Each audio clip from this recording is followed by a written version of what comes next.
അടിമാലിയിൽ അംഗൻവാടിയുടെ രണ്ടാം നിലയിൽ നിന്ന് വീണ ഒരു കുട്ടിക്ക് ഗുരുതരമായി പരിക്കേറ്റു. തലയ്ക്ക് ഗുരുതരമായി പരിക്കേറ്റ കുഞ്ഞ് ഇപ്പോൾ കോട്ടയം മെഡിക്കൽ കോളേജ് ആശുപത്രിയിലാണ്. ആന്റോ അനീഷ് ദമ്പതികളുടെ മകൾ മെറീനയാണ് അപകടത്തിൽപ്പെട്ടത്. കുഞ്ഞിനെ രക്ഷിക്കാൻ താഴേക്ക് ചാടിയ അംഗൻവാടി അധ്യാപികയ്ക്കും പരിക്കേറ്റു. ആൽവിൻ തോമസ് ഉണ്ട്. ആൽവിൻ, ഈ ഒരുപാട് വിഷമം തോന്നുന്ന ഒരു വാർത്ത തന്നെയാണ് പുറത്തു വരുന്നത്. ഈ കുഞ്ഞിൻ്റെയും ഒപ്പം അധ്യാപികയുടെയും ആരോഗ്യനില എങ്ങനെയാണ്?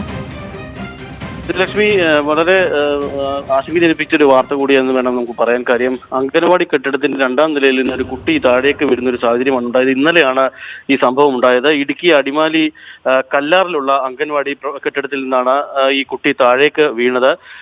ഈ അംഗൻവാടി പ്രവർത്തിച്ചിരുന്നത് കഴിഞ്ഞ പ്രളയത്തിന് ശേഷം ഇത് രണ്ടാം നിലയിലേക്ക് ഇതിന്റെ പ്രവർത്തനം മാറ്റിയിരുന്നു. ബ്ലോക്ക് പഞ്ചായത്ത്, അടിമാലി ബ്ലോക്ക് പഞ്ചായത്തിന്റെ കെട്ടിടത്തിലാണ് ഈ അംഗൻവാടി പ്രവർത്തിക്കുന്നത്. ഇത് രണ്ടാം നിലയിലേക്ക് മാറ്റുകയായിരുന്നു. കഴിഞ്ഞ 5 വർഷമായി ഇവിടെ ഈ അംഗനവാടി രണ്ടാം നിലയിൽ പ്രവർത്തിക്കുകയാണ്. ഇന്നലെ അവിടെ 4 കുട്ടികളും 2 അധ്യാപകരും മാത്രമാണ് ഉണ്ടായിരുന്നത് എന്നുള്ളതാണ് നമുക്ക് പഞ്ചായത്ത് അധികൃതരിൽ നടക്കം നമുക്ക് ലഭിക്കുന്ന വിവരം. ഇതിനിടയിലാണ് ഇങ്ങനെ ഒരു അപകടം ഉണ്ടാകുന്നത്.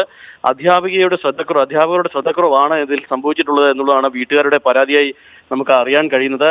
കുട്ടി ഇപ്പോൾ ഗുരുതരാവസ്ഥയിൽ കോട്ടയം മെഡിക്കൽ കോളേജ് ആശുപത്രിയിൽ ചികിത്സയിലാണ്. ഈ രണ്ടാം നിലയിൽ നിന്ന് വീഴുമ്പോൾ കുട്ടി വീണത് ഒരു കൈത്തോട്ടിലേക്കാണ്. തൊട്ടടുത്ത് തന്നെ ഒരു കൈത്തോട് ഒഴുകുന്നുണ്ട്. ആ തോട്ടിലേക്കാണ് വീണത് എന്നുള്ളതാണ് നമുക്ക് അറിയാൻ കഴിയുന്നത്. കുട്ടിയുടെ തലയ്ക്കാണ് ഗുരുതരമായി പരിക്കേറ്റിട്ടുള്ളത്. കുട്ടീനെ ഇപ്പോൾ കോട്ടയം മെഡിക്കൽ കോളേജ് ആശുപത്രിയിൽ ഇന്നലെ തന്നെ മാറ്റിയിരുന്നു.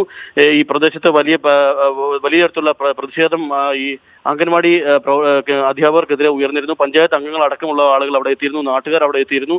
വലിയ തോതിൽ പ്രതിഷേധം അവിടെ ഉണ്ട് എന്നുള്ളതാണ് നമുക്ക് അറിയാൻ കഴിയുന്നത്. ഏതായാലും ദാരുണമായ സംഭവമാണ്. എന്തായാലും കുട്ടിക്ക് ഗുരുതരമായ പരിക്കേറ്റ കുട്ടി ഇപ്പോൾ ചികിത്സയിലാണ്. കുട്ടിക്ക് ക്യാൻസർ ബാധിത കൂടിയാണ് എന്നുള്ളതാണ് നമുക്ക് അറിയാൻ കഴിയുന്നത്. വീട്ടുകാർ വലിയ തോതിൽ ദുഃഖത്തിലായ ഒരു അവസ്ഥ കൂടിയാണ് നമുക്ക് ഇപ്പോൾ മനസ്സിലാക്കാൻ കഴിയുന്നത്. ഏതായാലും ദാരുണമായ ഒരു സംഭവമാണ് ഇത്. അധ്യാപകരുടെ ശ്രദ്ധക്കുറവ് മൂലമാണ് ഇത് സംഭവിച്ചത് എന്നുള്ളതാണ് പഞ്ചായത്ത് അധികൃതർ അടക്കം പറയുന്നത്. കാര്യം, ഈ രണ്ടാം നില കെട്ടിടത്തിന് കൈവരി ഉള്ളത്, ആ കൈവരിക്കിടയിലൂടെയാണ് കുട്ടി താഴേക്ക് പതിച്ചത് എന്നുള്ളതാണ് ഇപ്പോൾ അറിയാൻ കഴിയുന്നത്. അത് ഒരു കൈത്തോട്ടിലേക്കാണ് വീണത്. ഒരു തോടുണ്ട്, തൊട്ടടുത്ത് ഒഴുകുന്ന ഒരു തോട്ടിലേക്കാണ് വീണത്. പെട്ടെന്ന് ഈ കുട്ടിയെ രക്ഷിക്കുന്നതിനായി അധ്യാപികയും ഇവിടെ നിന്ന് എടുത്ത് ചാടുകയുണ്ടായി. പ്രീതി എന്ന അധ്യാപികയ്ക്ക് കാല് ഒടിഞ്ഞിട്ടുണ്ട് എന്നുള്ളതാണ് നമുക്ക് അറിയാൻ കഴിയുന്നത്. അധ്യാപികയ്ക്കും പരിക്കേറ്റിട്ടുണ്ട്.